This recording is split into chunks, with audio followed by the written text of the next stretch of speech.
Hello students. तो 12th तक सम हो गए, अभी हम कर रहे हैं 13 सम। ठीक है, बहुत सिंपल सम है। D is the point on the side BC। BC side के ऊपर D एक पॉइंट दे रखा है ट्राइंगल ABC के। ठीक है, यहाँ पे एक्चुअली फिगर गिवन नहीं है, बट मैंने पहले बना लिया। क्या है इसमें, सिंपल एक ट्राइंगल दे रखा है ABC और D पॉइंट दे रखा है। उसके बाद क्या दे रखा है, सच दैट एंगल ADC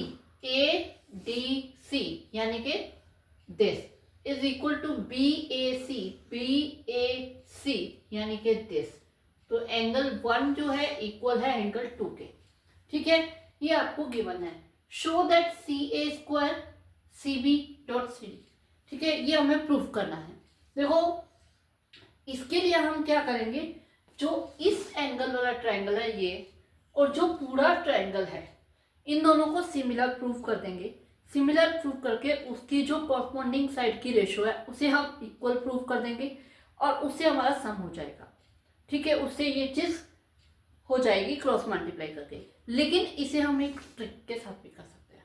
बताओ वो ट्रिक। देखो, सिमिलर करने के बाद मैं ट्रिक बताऊंगी। ठीक है, चलो वेट। हाँ, तो क्या करते हैं, हम ले लेते हैं in triangle ABC and triangle, क्या लेंगे हम, DAC। अब आप बोलोगे कि मैम आपने ऐसा क्यों लिया, क्योंकि एंगल A जो है वो एंगल D के इक्वल है, तो मैंने कोरस्पॉन्डिंग एंगल बनाने के लिए ये चीज की है। और आगे हम इसे प्रूफ करने के लिए एंगल C के इक्वल लेने वाले हैं, उसे भी हमें कॉरस्पॉन्डिंग बनाना है। तो उस हिसाब से मैंने उनकी पोजीशनिंग की है। ठीक है, तो हम ले लेते हैं इसमें एंगल 2, बड़े ट्रायंगल का एंगल 2 है। मैंने पहले भी बताया था कि इसमें हमेशा ये प्रोसीजर जरूर रखा करो कि जो ट्रायंगल हमने पहले लिए है उससे रिलेटेड जो भी वैल्यू लेनी है वो उसी साइड लेनी है, वो पहले लेनी है, और जो बाद में लिखा है उसके रिलेटेड वैल्यूज बाद में लिखनी है। तो ये फॉलो करो रूल जरूर। ठीक है, तो एंगल 1 ये हमें क्या है, गिवन। ठीक है, और इसका एंगल CAB, और इसी तरह इसका एंगल CDCA। ठीक है, ये है कॉमन एंगल। ये हो गया बाय AA रूल।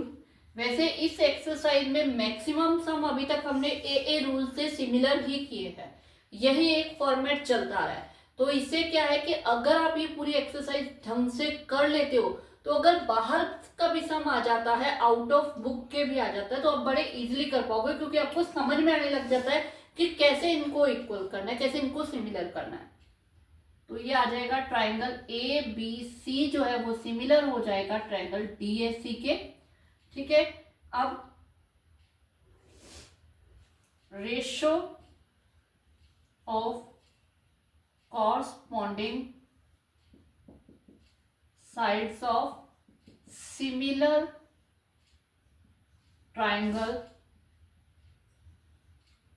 भी इक्वल होती हैं। ठीक है, तो अब हमें जो रेशो लेनी है, वैसे हम पूरी रेशो लेके भी बना सकते हैं, लेकिन हम इसे प्रूफ करने के लिए एक ट्रिक लेते हैं। देखो, हमें क्या है, CA का स्क्वायर बनाना है। दैट मीन CA 2 बार आएगा। क्रॉस मल्टीप्लाई में मल्टीप्लाई होगी तो डेफिनेटली एक बार ऊपर आएगा, एक बार नीचे आएगा। तो पहले हम यही ले लेते हैं, CA इधर ले लेते हैं, CA नीचे। अब हमें पता है हमने पहले बड़ा ट्रायंगल लिया, तो बड़े ट्रायंगल का जो CA है, और ये लिया हमने छोटे ट्रायंगल का CA। ठीक है, अब बड़े ट्रायंगल का C, अगर छोटे ट्रायंगल का CA देखें तो जो हमारे इक्वल एंगल है उसके सामने वाली साइड है। तो अब बड़े ट्रायंगल में हम इस एंगल के BC आ गया, अब हमें इधर लेना है। इधर हमें पता है बड़े ट्रायंगल का CA जो है वो इस इक्वल एंगल की एक साइड है।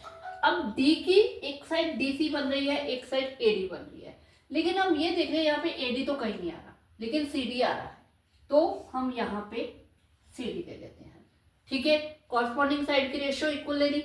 अब इसको क्रॉस करेंगे तो डेफिनेटली हमारा वही आंसर आएगा जो हमें चाहिए, तो इसे हम छोड़ ही देते हैं। CA का square is equal to CD into BC।